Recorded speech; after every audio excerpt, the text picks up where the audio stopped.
Okay, boss. You're saying shit. I've actually gone blank. What we were saying.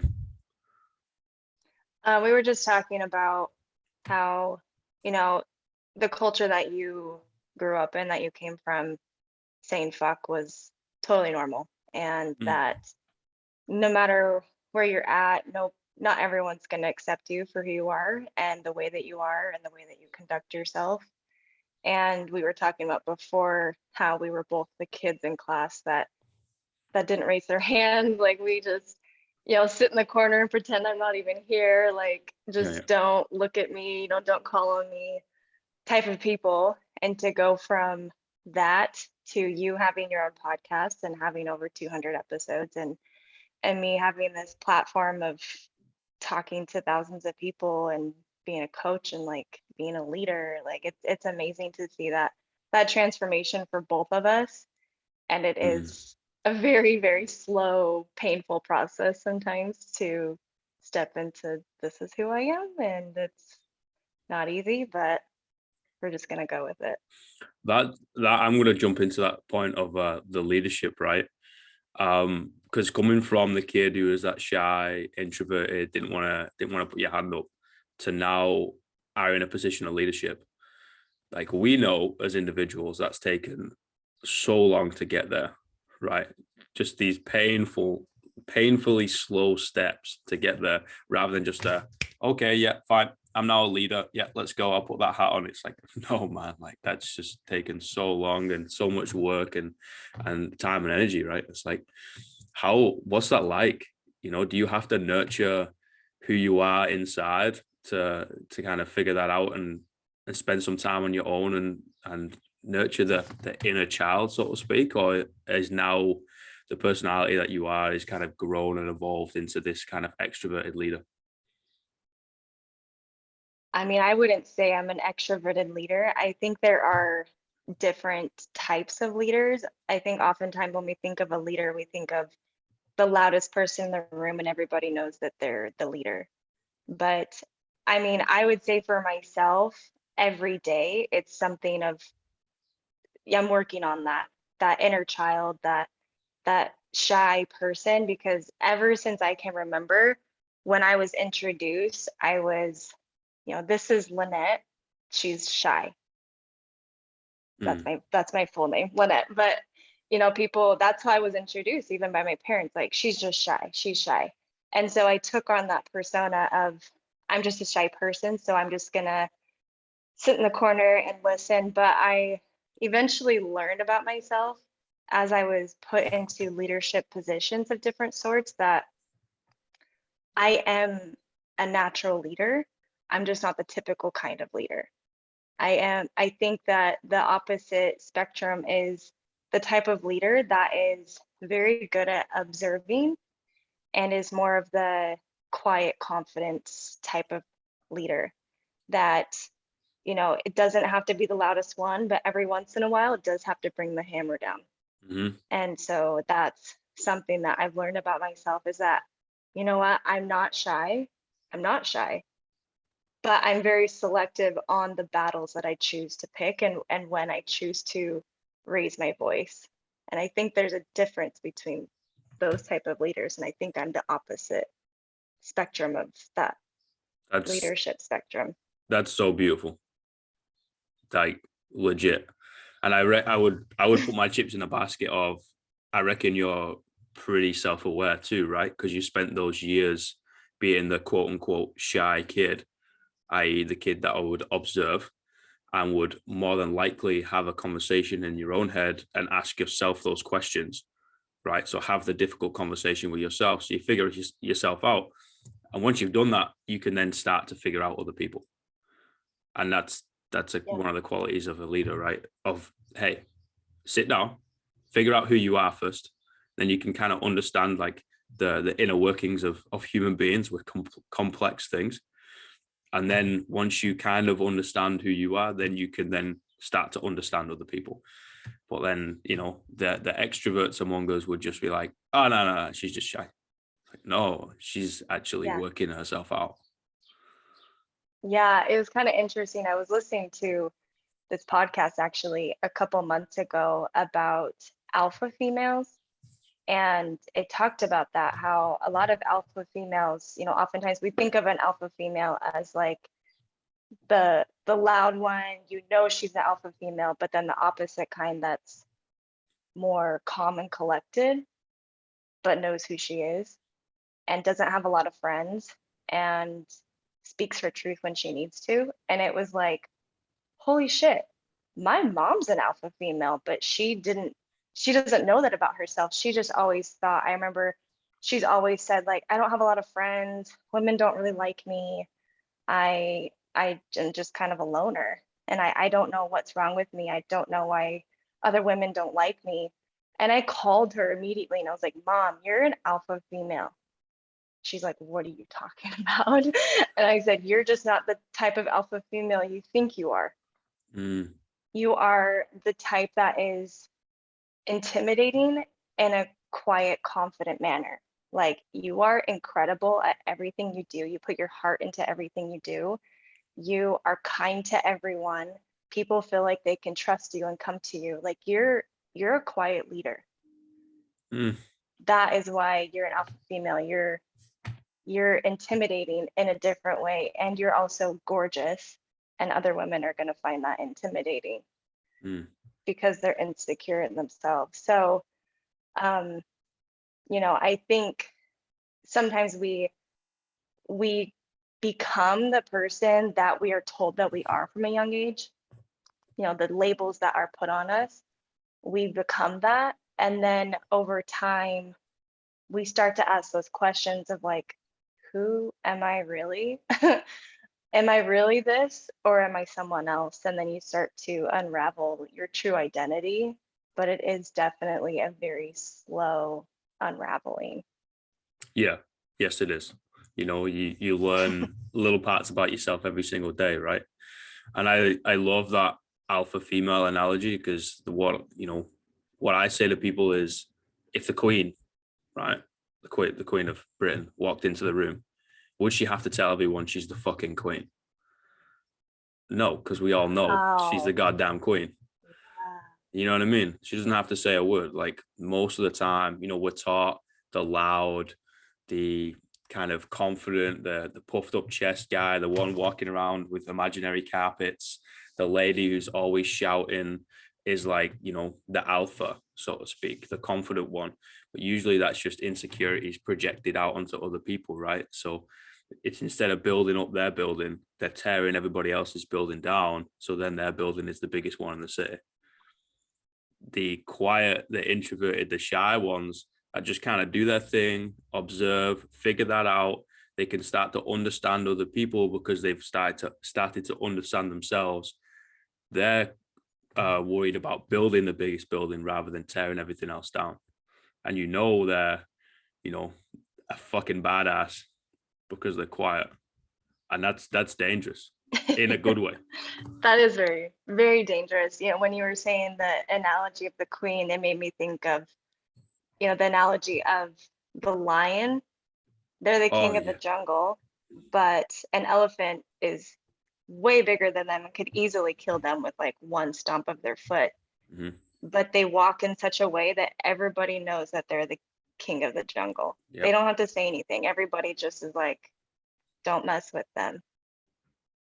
You know what I love? I saw they're very lazy in a lot of ways. They just like sleep most of the day, and then they do what they got to do, and then they just chill. That sounds like a good life. I wish I could do that. Sleep like a cat. I could, just like a big cat. Sleep like 18 hours a day. I'll get up, I'll do a little workout. Maybe give someone a high five, and then everything's taken care of. But no, pretty good life. We're dumb humans. We gotta work for a living. No, I always go back to I saw a picture as a kid, maybe early teenager, right? Of two lions, one female, one male. Female's in front, right, and the male's behind, right? In the sense of the female is the first port of call. She's the absolute weapon, right? Whatever happens, she's there. She's probably going to rip your throat out. She's doing all the stuff. and the kind of backup plan, the foundation is behind. And that's where I go. This is kind of gone off on a tangent and maybe relates, well, will definitely relate to a lot more dudes. Because it's like, okay, well, you know, a lot of people think to be like the alpha or wear the trousers, whether it's a relationship, whether it's a leader or whatever, you need to boss these people around, right? Especially when it's like a traditionally like a male towards a female. And I think it's the other way around. I think it's legitimately I the other way agree. around. It's like, no, like, first of all, like biologically speaking, you can produce another human being. That's like legitimate magic, right? If there's anything close to magic in this fucking planet, it's pushing another living thing out of you and be like, all right, cool, let's like crack on. You know, you're like, excuse me, what just happened? It's like, I mean, wow, it's not just pushing it out of you, it's creating it. Like it's that is crazy. the most incredible thing. It's It's crazy. like when you really wrap your head around the concept of creating life and then feeding life with your own body, like it is the female body is it we are magicians, like what we can do with our body. Mm, And then women do that and then they go and become Olympians. mm. It's like, what the fuck? Like how do you Did do you that? did you hear the story? There's a lady who gave birth, right, and she was still breastfeeding, and she did like the fucking ultra. I think it's somewhere in the States. She did some crazy like 100-mile race. It took her like 4 days, but she broke the record by like a day and a half or something absolutely insane, right? She slept pretty much nothing. And in every time she stopped, she breastfeeded the kid. Oh my God.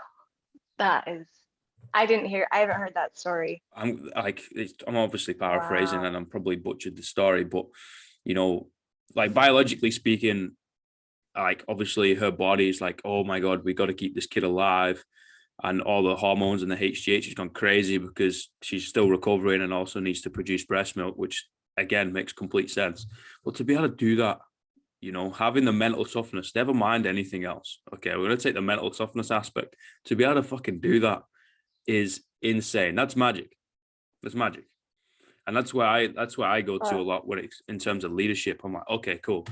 Well, I'm clearly not a female, right? So I'm like, all right, like that's not my role. What is my role? Okay, my role is the foundation, which can and will be tested in life, but very few times, right? So it's like, okay, it's like preparation. You know, in times of peace, what do warriors do? They prepare for war. So it's like preparing and making sure everything and everyone is good. And then when shit really, really hits the fan, everybody else needs to get pushed to the side. And it's the lion at the back who takes the brunt of the force. And that's where I think leadership kind of comes from or comes towards for the dudes, I think. For me anyway.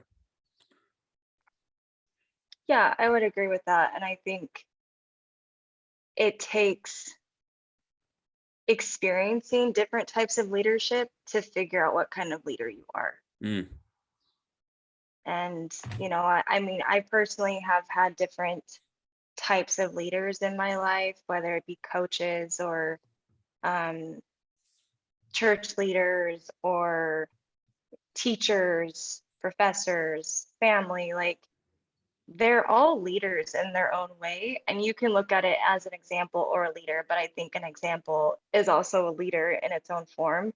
But I feel like you resonate most with the type of leader that you are. And you may not recognize that yeah. in yourself at that moment, but I can think of the leader, the coaches more specifically that I resonated most with were not the ones that were, screaming in my face all the time or were just like, oh, just coddle you, the ones that say, oh, that's good enough. That's fine for today. Or, I resonate more with the ones that are like, I know you can give more. I Mm, can see that there's more in you. So let's see what you can do. And the ones that are able to give that tough love, but are not the ones to just completely embarrass you in front of everybody else. Because I think a lot of a lot of leaders like to show that they're the leader. Yeah. And so their method of proving that is by humiliation. And I've been humiliated plenty of times by leaders, and I found that I do not want to be that kind of leader, because I think public humiliation is one of the biggest, like, most painful things you can do to someone. I guess it depends what it is, but yeah, I don't think you have to publicly humiliate someone to prove a point and to teach them something. I think sometimes it's a balance of respect. If you pull someone aside and you're like, hey, I expect more from you. I know that there's more in you, versus like, what the fuck are you doing? You're a disgrace. Like, that was horrible. I think that is also respect, mutual respect, you giving them respect and them respecting you. I agree. Like, I think humiliation is one of the poorest tools that you can use as a leader, and I wouldn't even class it as a tool. Having said that, I would play devil's advocate with my own point of, like, I'm kind of qualified for youth strength and conditioning too, and like before I moved over here, that was one of my main sort of areas of my job, and I would never do that towards a kid, but I can also think back to Manchester and growing up and kind of coming up through sport, right? And there definitely is some quote unquote problem kids that need completely breaking down, right? It was like, okay, you're going to test this barrier so much and so hard. I was like, you need to be shown who the fucking top dog is right now, right? And I think that can happen physically, more than verbally. And I don't mean the coach batters the shit out of the kid, right? Obviously, that's not the answer. But I mean, like a little bit of chow PT, in the sense of, okay, like, you think it's acceptable to talk back, or you think it's acceptable to pick on a kid or whatever. Okay, you're going to do 2 hours of sprints. And once you've thrown up 5 times, then you can touch a rugby ball. Yes. Right. Yes. And Yeah. people would look at that and be like, that's extreme, man. It's like, yeah, but you're also like, you've got to like adapt to the environment too. It's like, we're also in a very poor working class area. I was like, these kids probably go home to a pretty shit situation and maybe potentially possibly walk around the street carrying knives. So if you say, hey, I'm going to pull you to the side and be like, I'm really disappointed, they're not going to give two fucks. Like, disappointed in Yeah. what? Like, I'm going home and making 5 racks because I'm selling some green on the side. It's like, no. Like, you need to like show them and communicate them to them in a way that they can understand. And sometimes that means putting them through some disgusting fitness drills.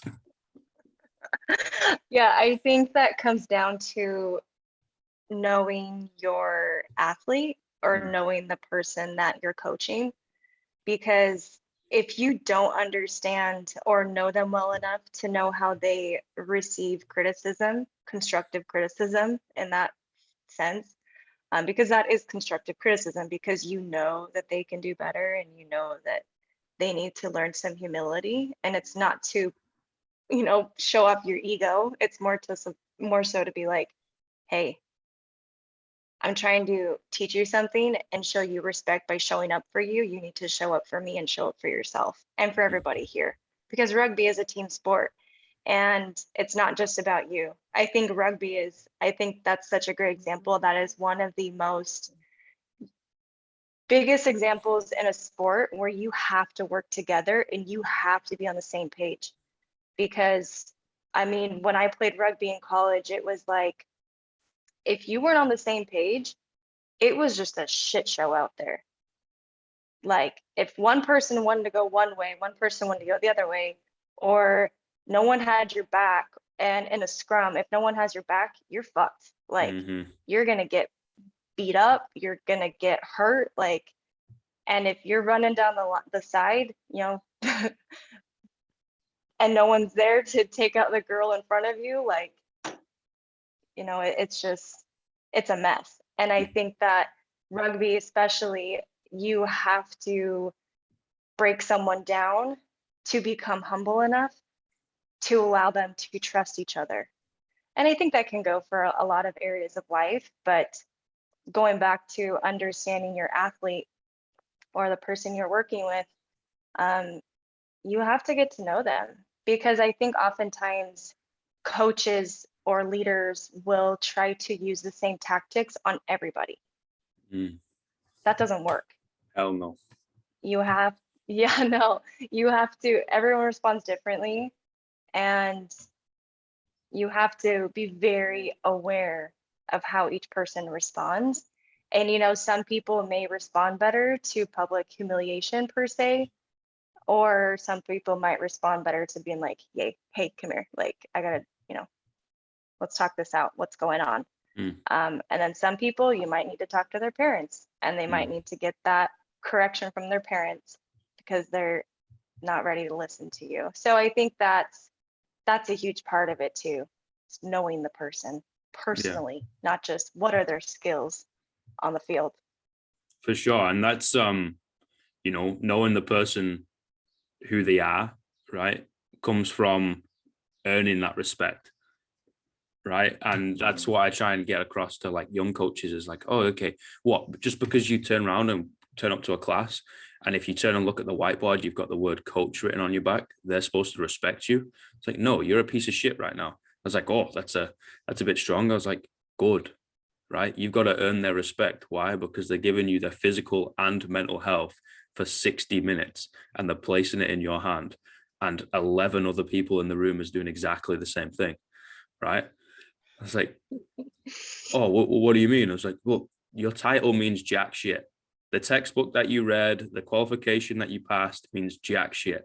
Like, you need to learn this person, who they are, what the stresses are, what makes them tick in a good way and in a bad way, what you should and shouldn't say, going back to me swearing in the class. So, okay, maybe I need to rein this one in for this lady or this gentleman or whatever. Maybe I need to change the music or whatever it is, right? Spend a little bit more time getting to know the individual. So then you can like verbally, non-verbally communicate with them and relay information back. You've developed that respect and that connection, and then you can help them out. Yeah, that made me think of, I think going back to rugby, I just kind of went back to that. In the time I played, I had a spectrum of coaches back to back to back. And one in particular had just come out of the Army, I think it was, or the Marines. Classic. And he was a screamer. He would get right up in your face and scream at you. And like you learned, he's like, when my hand's at this position, I'm not mad. If my hand's up here, I'm gonna rip your head off, and you learn like his mannerisms. And I mean, having someone scream in my face, that is not new to me. Like that, I think I've gotten so used to that it doesn't bother me at all. I'm just kind of like, you scream in my face, I'm just gonna laugh kind of person. Like, cool, you have a loud voice, I don't care. But other people, other girls would like cry after practice. Like that type of disciplinary action was terrifying to them. And they came to hate it. They dreaded practice because of that type of direction. But part of me was like, if you hate it, that's probably what you need. Like, you probably need some more tough love, because, it's not that he's bigger and stronger than you. He's showing you who's boss, and he's showing you what his expectations are. And I know that that type of coaching is not always about being an asshole, because, I think once you learn, like you said, what expectations they have, you learn how to adjust to that. You're like, all right, if I don't do my push-ups this fast, he's going to get pissed. Or if I don't show that I'm giving my sprints all out, he's going to get on me. Like, you learn what their expectations are, and you just adjust to that. So It's like hate me now, love me later, right? exactly. Like yeah, I always give the same example, even to people I coach still, right? Because I created a workout called the Gauntlet, right? Which is this is S&C for people who in their sport, right?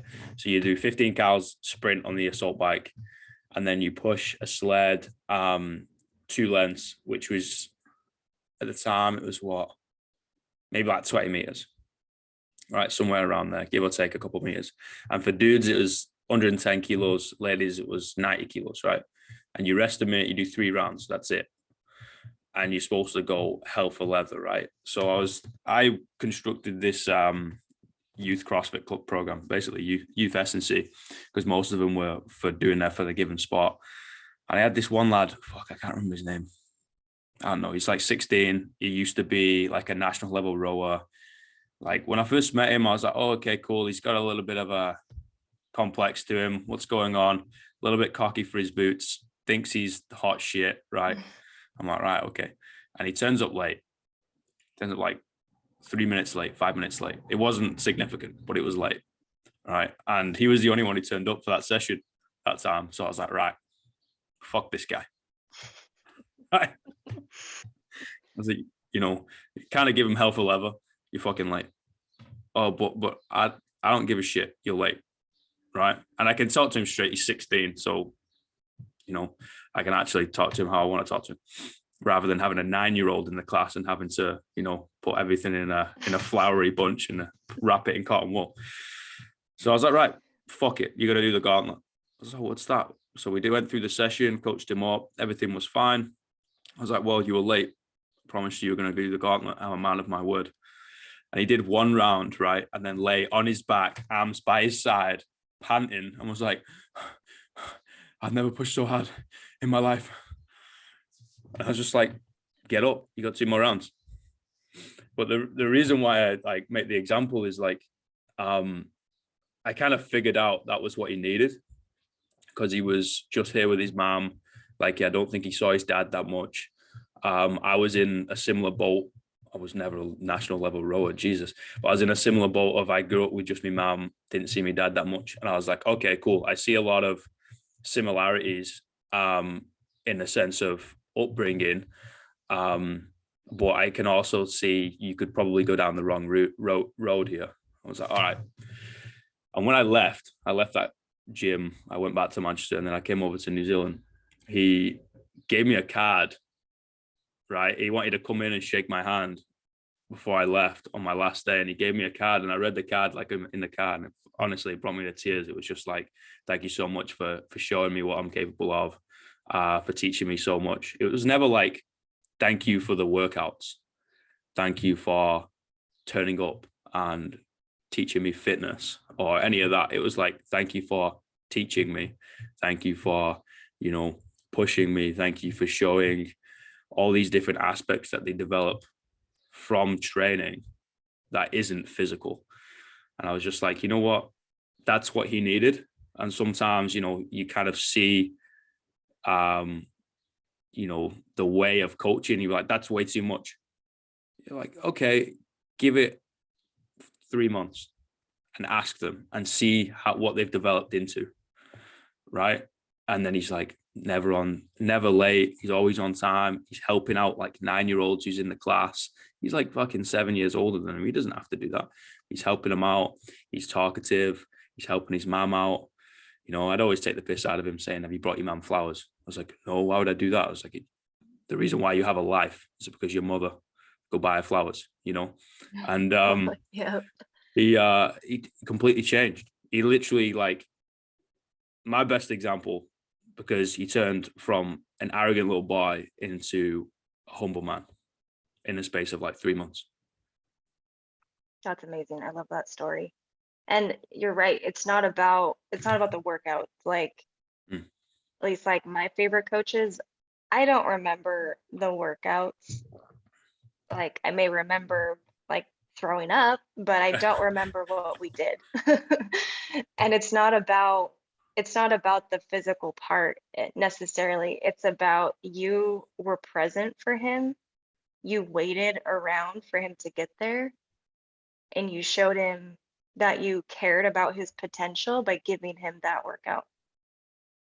And then what you did forward by teaching him how to become a gentleman and how to be a man, because he didn't have that example of how to be a man.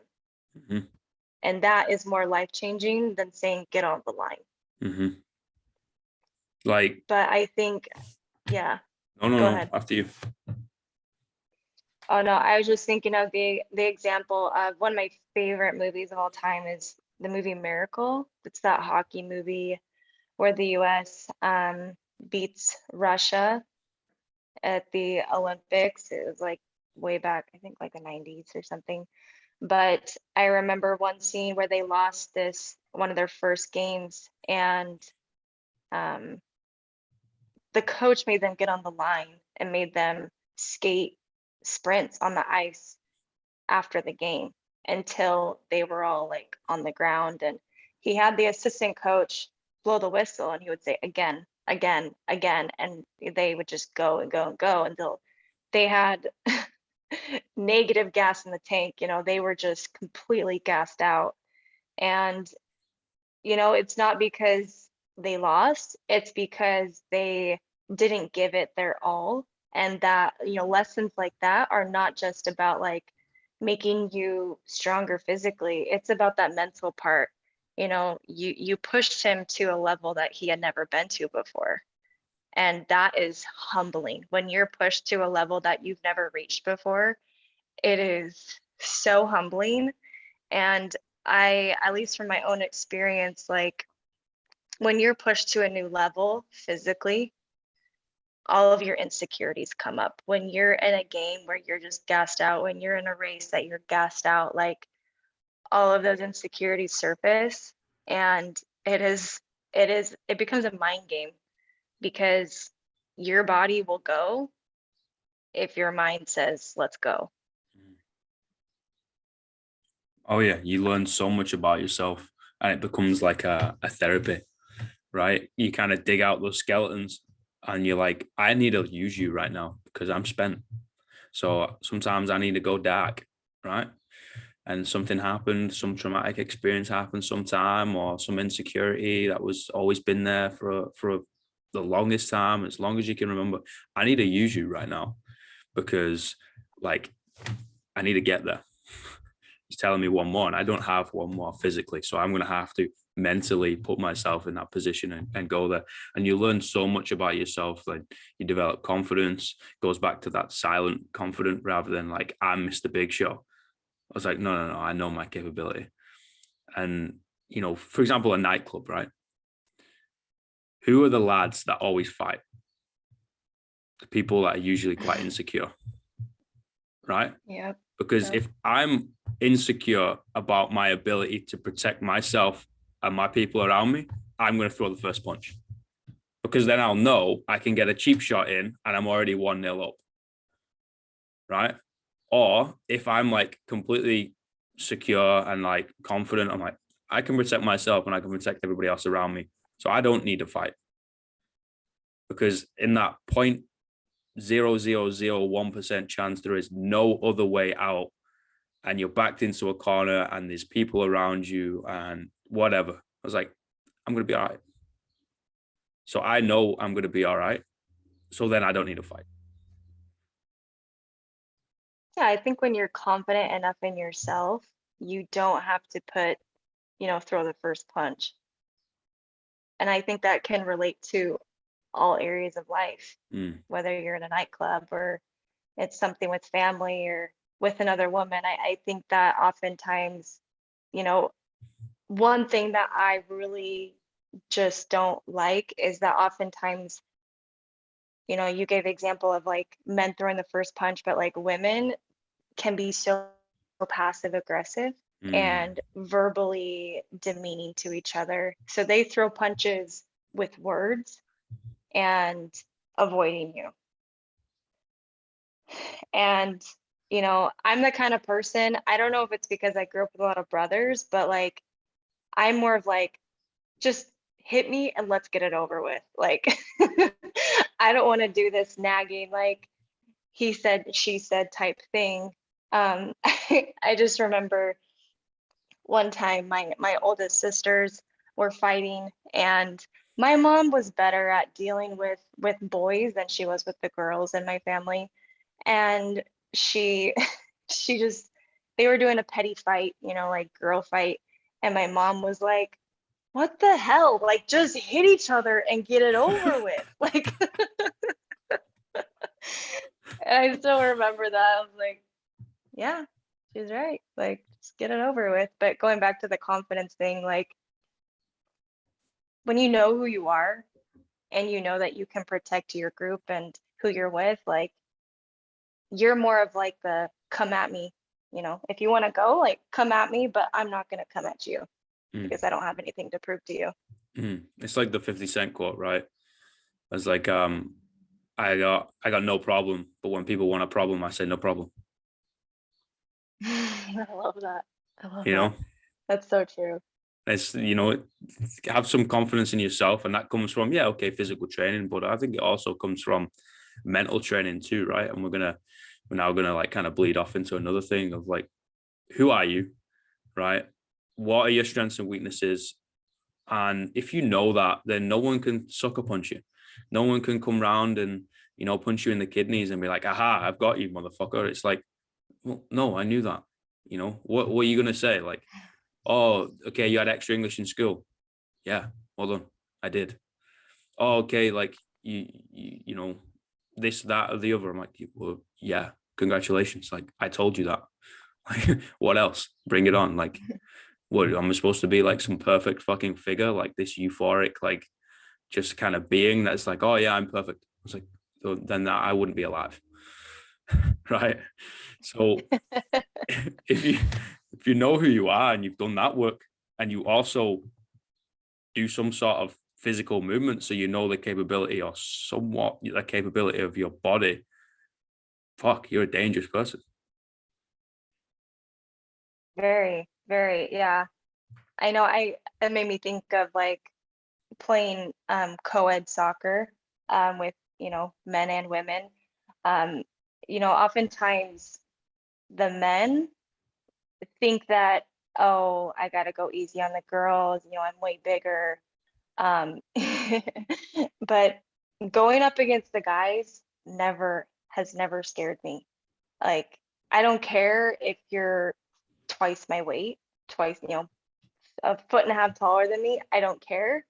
Your size means nothing to me because I know how to carry my own weight. I know how to go up against you with, you, me, and a ball, and I know how to protect myself and I know how to not get hurt. Um, I don't have to be as big as you to prove who I am. And I would always scare the crap out of my friends because I would go up against the guys because most girls and even some of the guys wouldn't go up against the guy that's 250 pounds. But I'm just like, all right, All right. you want to go? Let's go. Like, you think you're the toughest guy in the room? Let's go. Yeah. um, but it's not always about being physically tough. It's about like, it's a mental thing, and it's like in rugby, like you don't have to be the same size as someone to take them down. Mhm. It's all about tactic, and fighting per se, if we're going to stick with that example. I think a lot of people fight with their words, especially these days online. you know People are so mean with their words, but I think when people are mean with their words, they they're so hurt inside that they can't hurt anybody else around them physically. So let's hurt a stranger online because I'm hurting. So let's make someone else feel the way that I'm feeling right now. That is a fucking fact. Like, I wrote something a while ago. Like, I don't know if you know, but I'm technically a poet too, right? So write some things down and kind of stick a cover on it and send it out into the old universe. But I wrote something a while ago where it was like, words can't hurt me because they've already done the damage inside. Wow.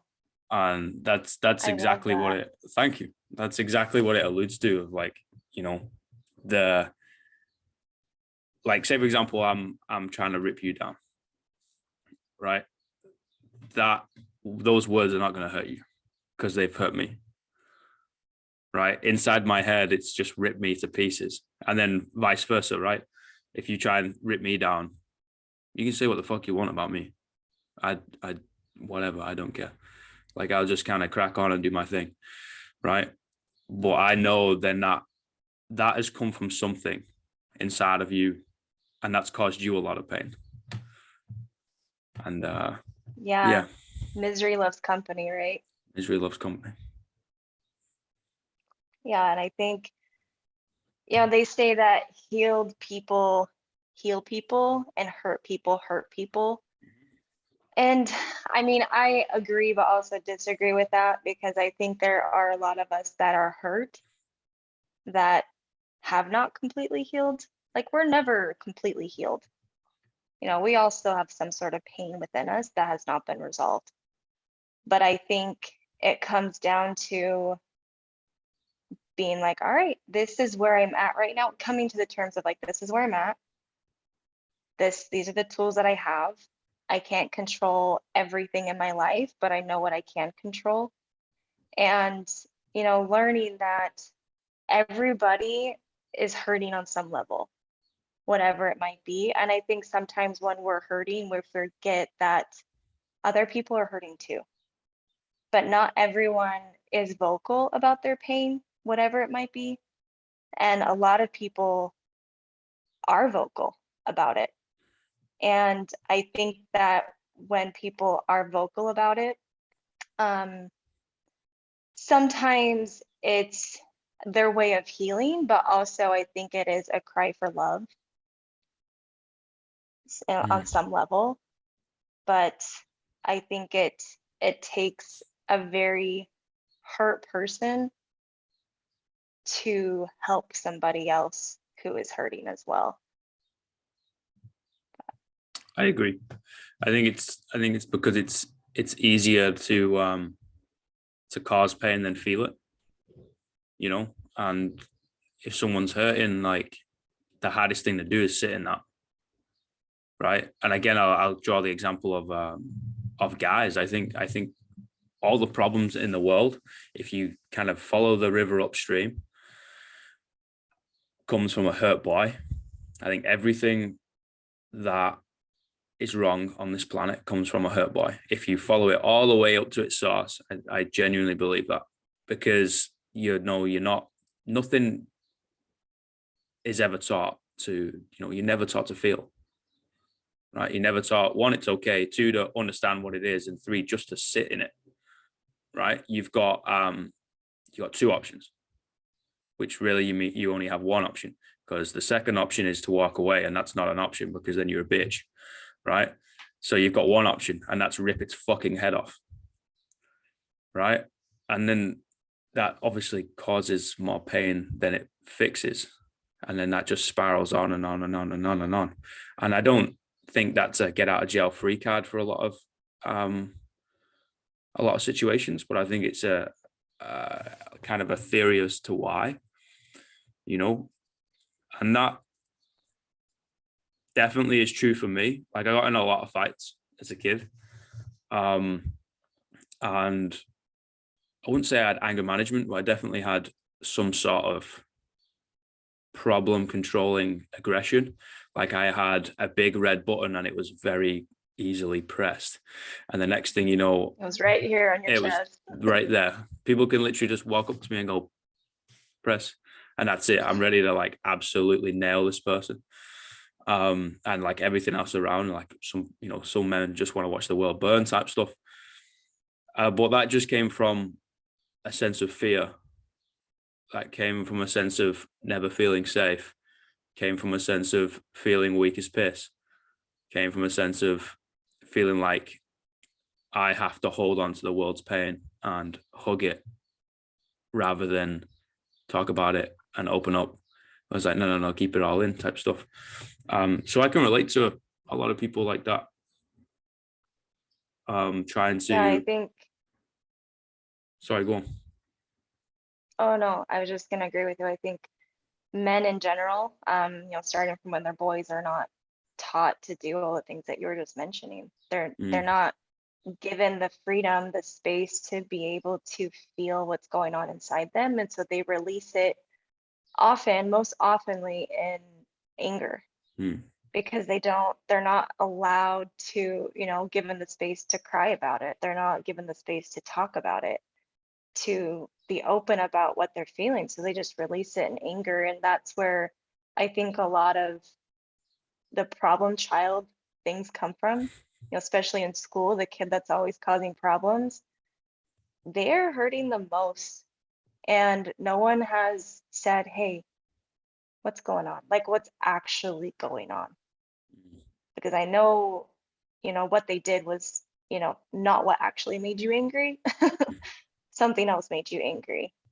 mm. And it may have been something that happened 5 years ago, but no one's allowed you to talk about it. Yeah. And sometimes that's subconscious, right? And they don't actually know. And it's kind of going back and unraveling it and figuring it out. And that only occurs, yeah, okay, if you get help, and some people go down that route, and that's fantastic. But I think everything should start with you need to spend time on your own. I think you need to sit in the corner of a room and think about some things, right? And like break down into tears and hate yourself for it, then love yourself for it, and kind of go through these, like basically send yourself crazy, because you come out the other side with such clarity of thought, and you're like, oh my God, if I'm able to like take myself through that mental anguish and come out the other side of it, like, and kind of sit in that vulnerability rather than run away from it, you've just portrayed the biggest amount of strength possible, right? Like I had a conversation recently. Sorry, the bins are just getting taken out. I don't know if you can hear that. Okay. I had a conversation recently, and I ended up getting fired from the gym, right? For whatever reason, I'm not going to go into it. And someone came up to me and was like, "Oh, what are you going to do?" I was like, "What do you mean? What am I going to do?" I was like, "Well, you've just been absolutely fucked over, like, and now you're financially and situationally and friendship wise fucked. Like, you've been absolutely nailed from multiple angles." Like, and I was like, "Oh, what are you going to do in response?" I was like, "I don't need to do anything." I was like, "Well, why?" It was like, because um, my natural reaction to this, if I was never to have grown into the man I am today and continued being the boy I was, would have been to burn the place down and rip everyone's throat out, right? And more than likely, I would have enjoyed it. And they're like, "Oh, okay. So what are you gonna do?" I'm like, "I'm gonna do nothing." It's like, why? It's like, because if that's my natural reaction, so my nature is to do that. If I'm able to hold on to that, right, sit with it, let it kind of fight and try and get out of me and whatnot, and then I can just let it go and drop that ball. Don't you think I've just portrayed the utmost strength? Like, they know where the button is and they're trying to press it. And in fact, they fucking pressed it multiple times. We're like, ding, ding, ding, ding, ding, ding, ding. Right, let's see if we get a reaction out of this fella. What? And you just got the back turned on you, and I just carried on walking and doing my thing. That right there is the biggest portrayal of strength. Not punching someone in the face, not kicking off, not doing all that, not verbally humiliating someone. Okay, you want to do that? You want to treat me that way? That's fine. You live your life. I wish you peace and happiness. I'm going to go live mine. That was beautifully said. That, I mean, being able to walk away is the biggest sign of strength. And I applaud you for that. For, Thank you. I mean, I think that shows how much you have healed and how much you have grown in yourself and into the man that you've developed into. Like, Mm, you've, I don't know your journey, but I think for any person to have something like that happen to them and just be like, all right, that sucked, but what are we going to do now? Like, let's figure out what this next step is. And I think sometimes situations like that, we automatically want to retaliate. Mm, But I think sometimes it's a blessing in disguise of like, all right, well, that door just closed, but another door is always going to open. And you don't know when it's going to open or what door is going to open, but something always opens. And I can resonate with that. 2021 was a huge year of healing for me. Basically, just a lifetime of avoided things, my whole life. I still have, everyone has their own things that they're still working through. But I personally, you know, I- my family, my dad always treated me like one of the boys. So mm, I can resonate with, the mentality of a man in that sense where I just felt like one of the boys. So what my brothers did, like that's what I did. How they acted, that's how I acted. Like, you just don't talk about things. mm. You just throw the punch, get it over with, and move on. That's just, what you do. But being able to sit with everything inside of you is, in the moment, the most uncomfortable thing anyone can ever do. And for me, 2021, I finally allowed myself to just cry and like release all of that inner pain and I cleaned out the wounds per se and allowed them to heal properly. I put the antibiotic ointment on them and put a band-aid on them and let them heal over, and then took the band-aids off, and the wound is, it's not gone. There's a scar, but Mm. it's healed. And I'm able to, now be able to, when something happens behind my back to me, directly or indirectly, I'm able to be like, well, fuck you, but I'm gonna keep going anyway. So, and just keep going on with my life and be like, all right, well, they don't like me. Who cares? So I'm just gonna keep doing me because I know I'm doing what I'm supposed to be doing, and I'm happier with myself than I've ever been before. That's absolutely beautiful, right? And you've just fucking shown you're a bad motherfucker. Being able to do that, like literally, like you can't be hurt. That just completely Right. epitomized. Oh, you can't hurt me. Why? Because I've done the hardest thing to do on the planet, and I'm here. So Yeah. it's like, whatever, man. You keep on playing checkers. I'm gonna go play chess. Yeah, and it's really, I mean, especially in the online space, it's amazing the kind of messages and comments you get. There are some real assholes out there, Yeah, man. and you get some horrible things said I wouldn't say to you directly because they're speaking into the abyss. They're not really talking to you. They're indirectly putting their pain out there or their insecurities out there. And the crazy thing to me is, at least on my end, I found that, going back to what you were saying before, like I don't get a lot of those messages from women or comments from women. It's from men Yep, that are 100%. just so mean. But it's, I've come to the point of like, you know what, I can easily click two buttons and I'll never see you again. Block, delete, see ya. Hmm. Um, I don't have to deal with you if I don't want to. Like And I I think think you. most people just keep dealing with people. They just think that they have to keep letting them into the light, but you don't. Hmm. You can let people go. Yeah, and like letting people go, that's real hard, right?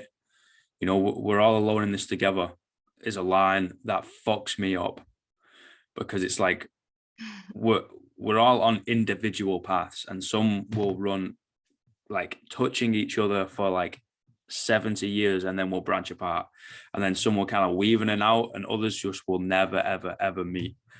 And that's just the reality of it, right? It's like if you're on your growth journey. And I really, really hope everybody is on that in 2022, right? We've had the shit kicked out of us for 2 years, right?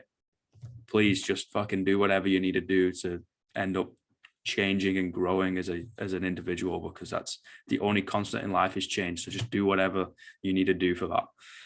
Like if you're on that and we end up branching apart and that's it, cool. Like you can't do anything about that. And I think you made a really, really fantastic point of they're shouting into the abyss, because they're not looking at a person, they're looking at blackness, and they're just shouting into it because they're hurting, and they either don't have the tools or they're too like ignorant, purposely ignorant, to be able to fix it, or they just don't want to, right?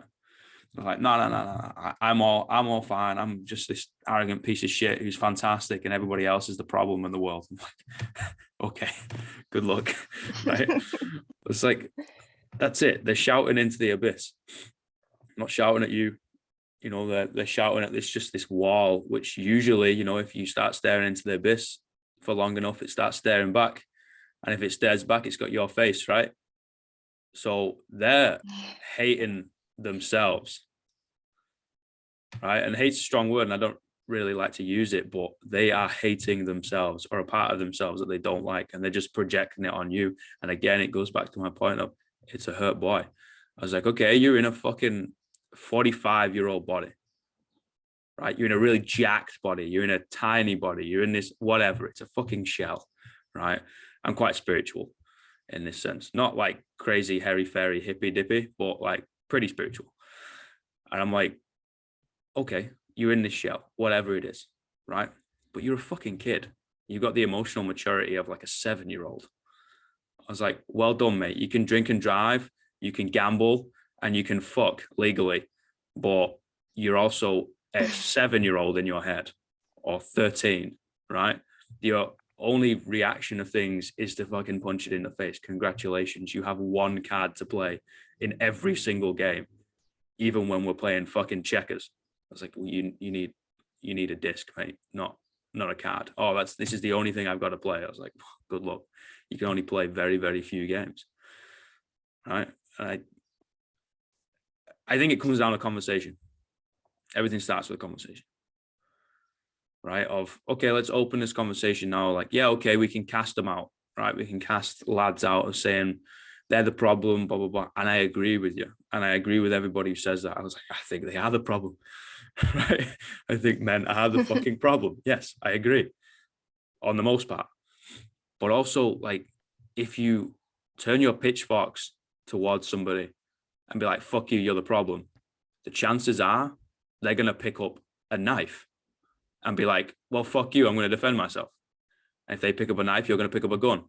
And if you pick up a gun, they're going to pick up a fucking grenade or something. Like, the next thing you know, it escalates, right? I was like, or you could meet them with a bit of empathy, because we're the fucking emotionally mature ones, and could be like, cool, where's this coming from? And I don't mean do that online, because that's a very, very weird thing to navigate, and fuck them. If they want to do that, 2 buttons, get fucked, go enjoy your life, peace and happiness.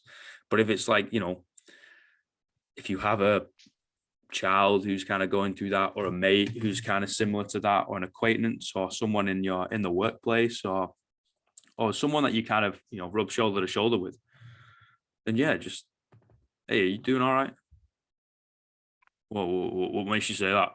It's like, because when things hit the fan, you either get super, super aggressive and everyone feels uncomfortable around you, and you're too ignorant to be able to see that, or you go drink 2 bottles of JD and black out and be like, yeah, I'm fine the next day. So that Yeah. that doesn't say to me that you're fine, mate. Yeah, I think, sometimes when someone's holding a pitchfork, we think we have to pick up the knife and fight back. But, when someone is talking into the abyss, it is not your job to fix their problem. Yep. Sometimes it's just being like, nice porch fit, pitchfork, like, let's, I'm just going to walk away. You can throw that at me if you want to, but it's not going to stick. Mm. So I think we have to remember, like, when people are doing things like that, we just have to walk away. Like, you don't have to waste your energy and engage with that. And, I think the point that you made of, they're at a 7-year-old maturity level is very real, because I mean, I've seen, studies shown that narcissists are at a 7-year mentality level. You Wow. can't reason with a narcissist because they're mentally a 7-year-old, Holy even though fuck. they're in a 45-year-old man's body. So, you can't fix them. And I think oftentimes, especially, people will get into relationships with someone that is a 7-year-old in a 45-year-old man's body, and they take the brunt of all their pain, Mm. and they think that they're the problem, and they don't know how to navigate that. And so they live a life of, taking their pain on, and then trying to maybe try to set boundaries, maybe try to help them, but you can't help them if they don't want to help themselves. And I think we have to remember that with whoever it is that's hurting, you cannot fix them. You cannot help them if they won't take the initiative and start helping themselves. Yeah, I I agree. Even having been in that position, I agree. It comes from, pardon me. I think it comes from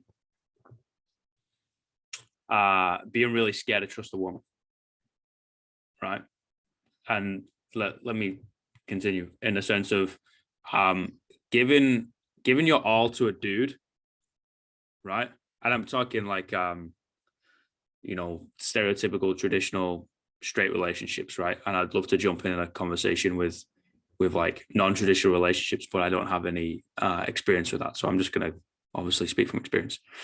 Um is like giving you all to a dude or a mate or whatever, and it's all platonic, and things break down in like the worst way possible. Everything's fine, whatever. Like fuck them, get lost. You can kind of turn that aggression tap on, and you can kind of live with that. But giving your all to a lady, like they've got like a different way to manipulate and fuck you up, right?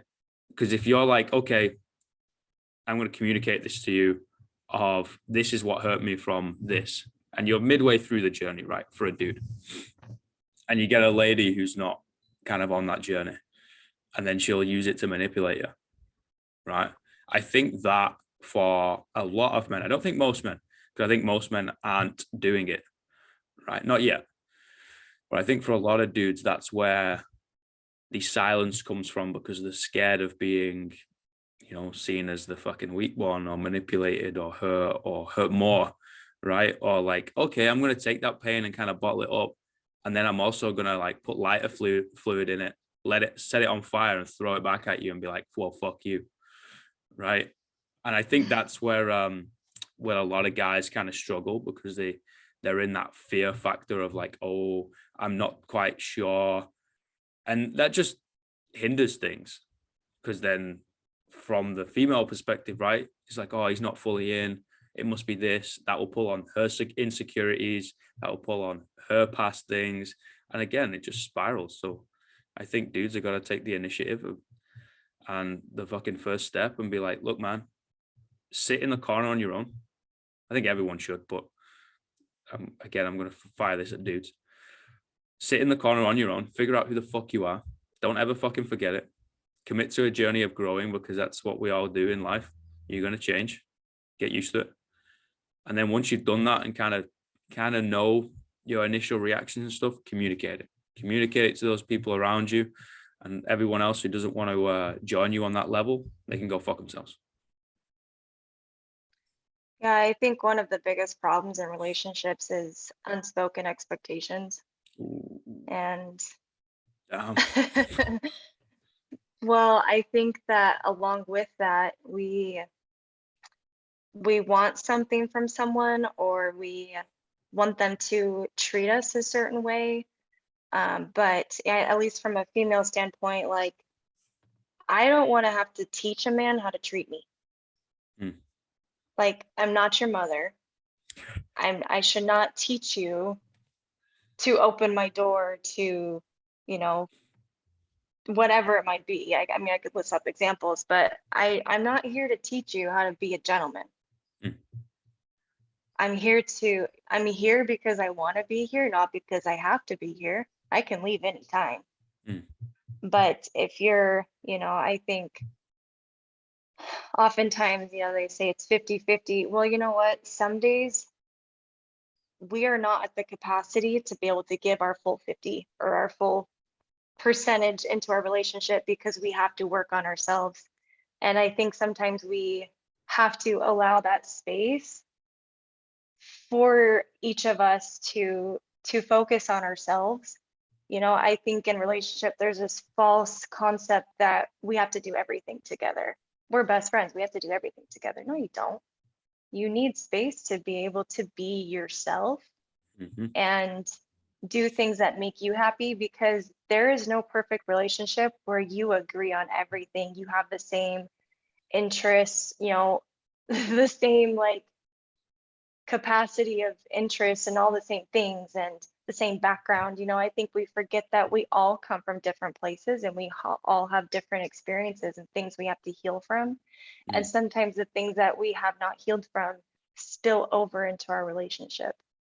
And it just kind of is the elephant in the room of like, wow, okay, I didn't have a great relationship with my dad or whatnot. So I really don't know how to interact with a man, or, it's just like, I don't know how to express myself. Um, and you don't know how to express yourself. But I think also in the things that we struggle with, oftentimes, um, there can be a lot of humiliation for speaking how you truly feel. And I think, I mean, from an outsider's perspective, I think that's where a lot of men struggle, is they don't feel like they can say, hey, I'm struggling with this, because they think that if they say that, that does show weakness, like you said, but then it also shows I'm not perfect. Mm-hmm. Um, I have things that I need to work on. And I think in relationships, sometimes the male is automatically put into the dominant role.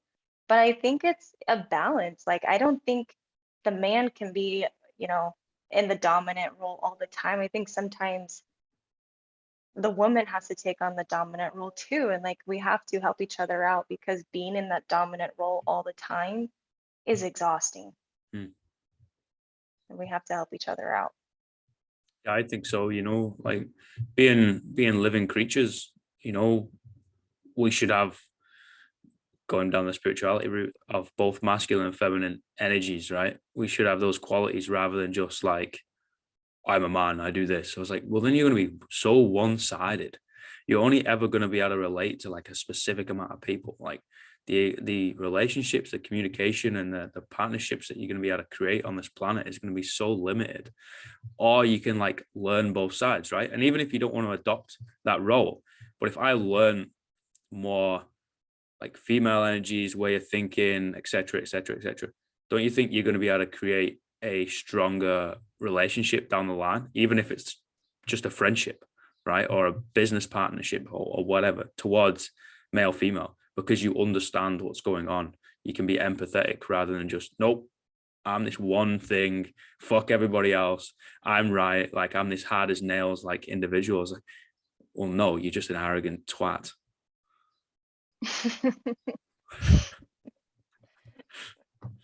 But, Yeah, I think that goes a lot back to, what are the roles of a male and a female in a household? I mm, think that that's such a old-fashioned way of thinking, and I think that really puts, relationships in a box. This is what I do, this is what you do. And, the feminine energy definitely has a false persona of being weaker. But I think it goes back to what you were saying with the male and female lion, like she runs the show. She's the one that hunts. She does everything and brings it to him. But he's, the analogy I think of is, have you seen My Big Fat Greek Wedding? Have you seen that movie? No, I haven't. You gotta watch it. It's funny.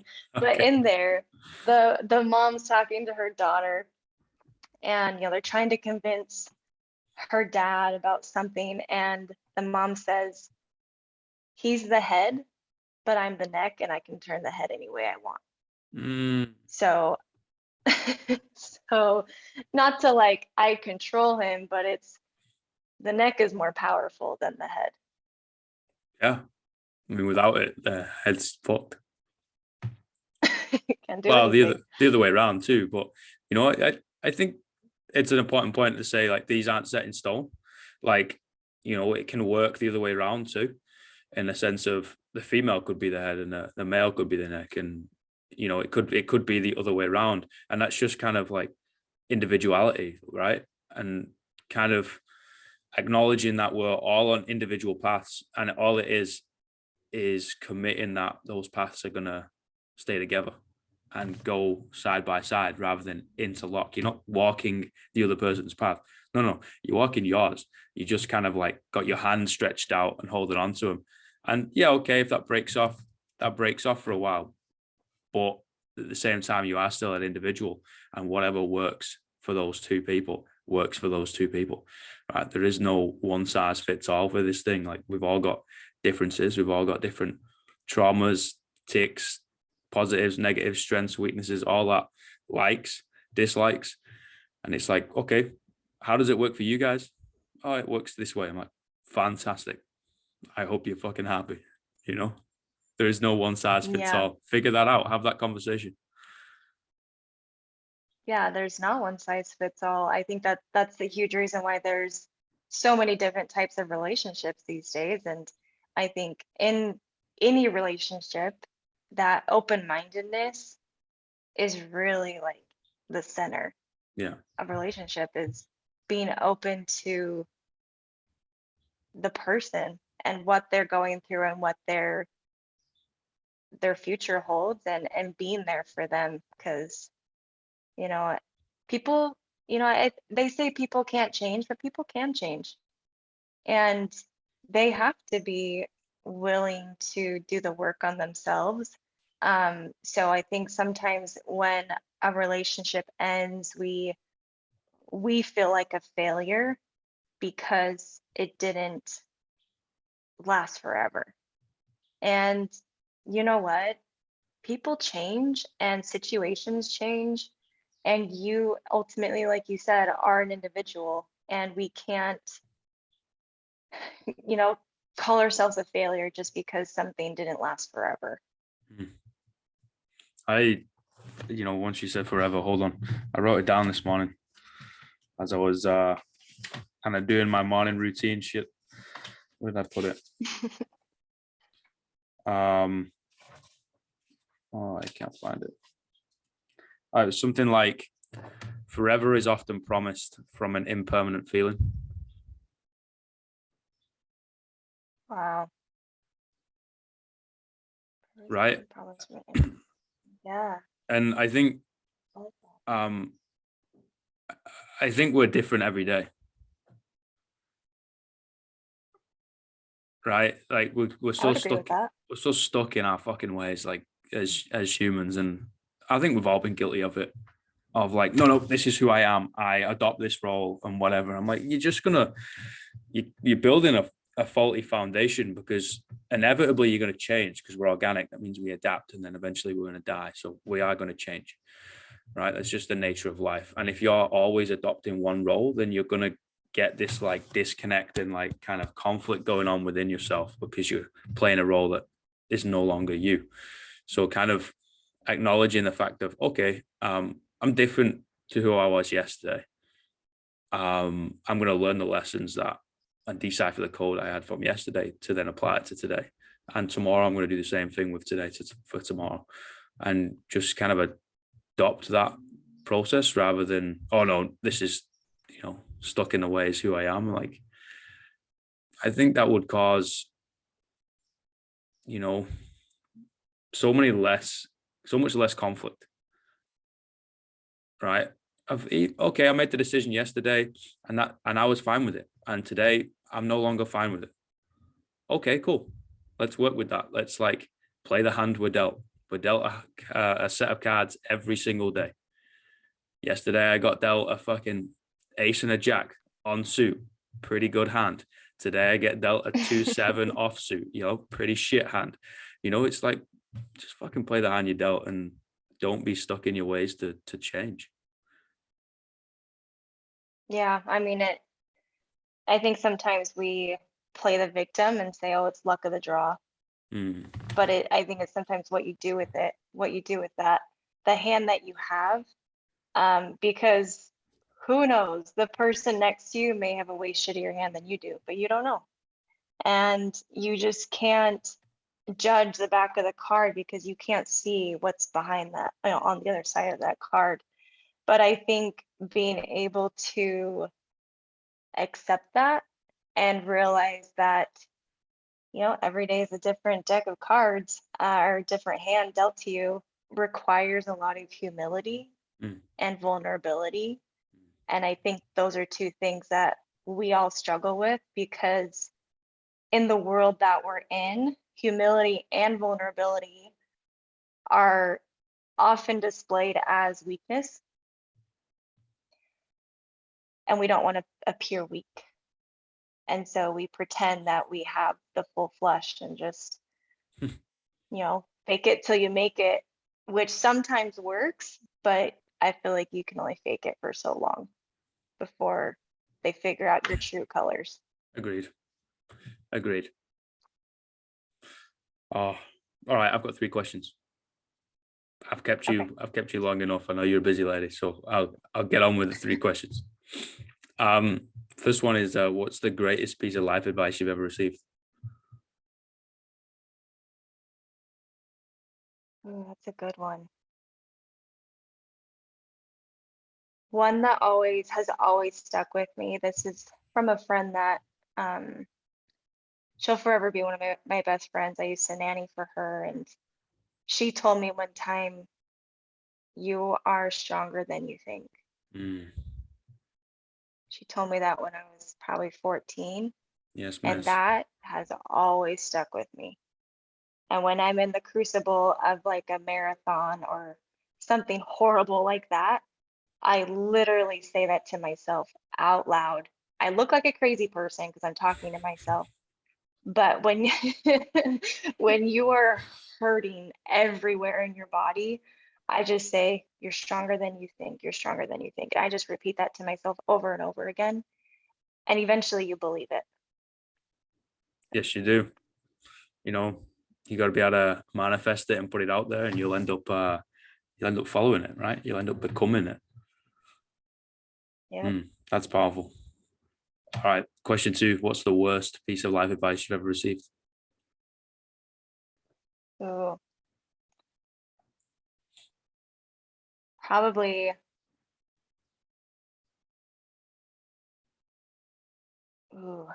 how did they say it? I'm trying to remember how they said it to me, word for word. I'm probably going to butcher it, but it was along the lines of, there's only one good way to do everything. There's only one right way, right? And I think that's only one right. Yes, that's how you say it. And that's so far from the truth. If there was only one right way, we'd all be robots. We'd all be clones of each other and doing the exact same thing. There's not one right way to do everything. Preach. Fucking legit. Yeah. All right. Final question. 3 words you tell your younger self.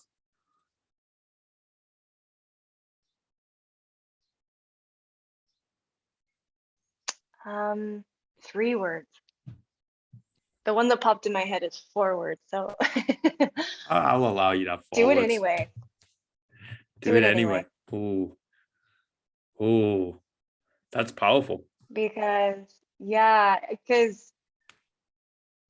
so many times, and I'm sure we've all felt this, but in my life, I've had a lot of people tell me I'm not capable of something, or you'll never make it, you're not good enough, why would you do that? That's stupid, along those lines.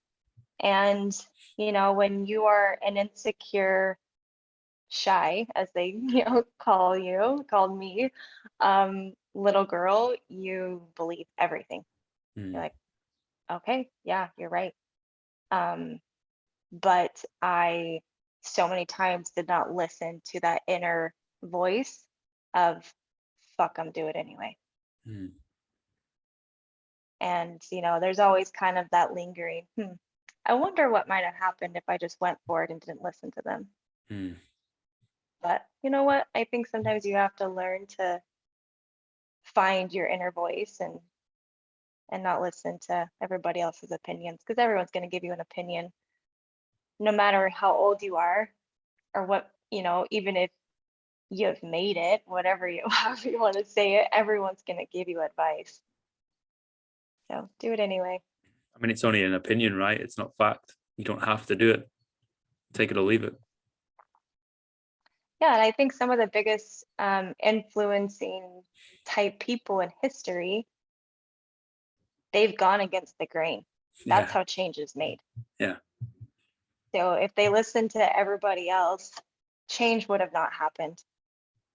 So if you're feeling the push to do something that's different or that people don't agree with, I mean, like we were talking about earlier when you started this podcast, you yeah, had so many people telling you, like, what are you doing? But you did it. yeah. That's right. Yeah, I will. One of the reasons why I changed the name, is because I want to take it on the road. Like I want to basically pack up my kit and go back and see a lot of people that I've already had conversations with, and actually go face to face and have a coffee and just shoot some shit, rather than just always doing it through the computer screen, or oh, you have to come to my fucking studio. It's like, nah, man, like I'll come to your living room, or I'll go to your gym or a coffee shop or whatever. And it's like, no, just fucking hang out and travel the fucking world and hear some stories and shoot some shit. So, that's come from being a really shy dude and not being able to talk to people, and definitely not being able to talk to women. Jesus, they're scary, you know. And then here, and then hearing, oh yeah, you're crazy for doing this. Like, no, it's a daft idea. Don't do it. Like, you won't be able to do it, and it's not a good idea. Stick in your lane and all that shit. And you know, stars are the limit. Exactly. They're always, I mean, people are always going to put their own limitations onto you. So people that told you that probably would be terrified to start their own podcast. That's why they said it. For But sure. they would probably never admit that. Yeah, and they're probably doing exactly the same thing as when I left. Oh, yeah, right. If you are pushing the boundaries, you're pushing the limits. And I think that if people are telling you you're never going to make it, that you're on the right road. I think so Just too. keep going. Yeah, I think so. Yeah. Ah, that fires me You're up. like, all right, I'm just going to leave you in the dust. See you later. Oh, I'm gonna have to go train now. I'm fucking fired up. I appreciate you so much. I appreciate everything that you're doing, and I appreciate the conversation so much. Thank you. Thank you for having me. This was a really cool conversation. I think we hit a lot of really cool points that people can really relate to. Yeah, like being real, rather than this fake persona. It's like, no, no, no. I want to get to know who you are, and potentially you're gonna do the same. Well, definitely you're gonna do the same thing for me, and we're just gonna just talk from the heart rather than, oh, okay, let's scratch up on the surface. I was like, I can't do that. I can't be a small talking dude. I can't like just kind of give you this fake shit. I would rather just go do something else, right? If I'm gonna use my most precious commodity and ask for your most precious commodity of time, I was like, I'm gonna respect you and the people listening to giving up their time to listening to this conversation by giving you the goddamn truth and being real. Small talk is exhausting, and I'm right there with you. If you want to Yeah. have small talk, you're wasting my time. That's so Real savage, but I shit love or it. nothing. Real shit or nothing. You should put that on a t-shirt. I think a lot of what we said should be on t-shirts. Yeah. Yeah. Real shit or nothing. I like That's that. your next avenue. All your best quotes put on t-shirts. Oh my God, that's a great idea. Here you go. What do I have to like put? Oh, maybe I'll put in like small print the episode that it was on and who said it. That'd be kind of cool. There you go. Promote the episodes. I like that. Walking advertisement, right? Always thinking. Always. No, I Well, thank you appreciate for you so having much. me. Thank you.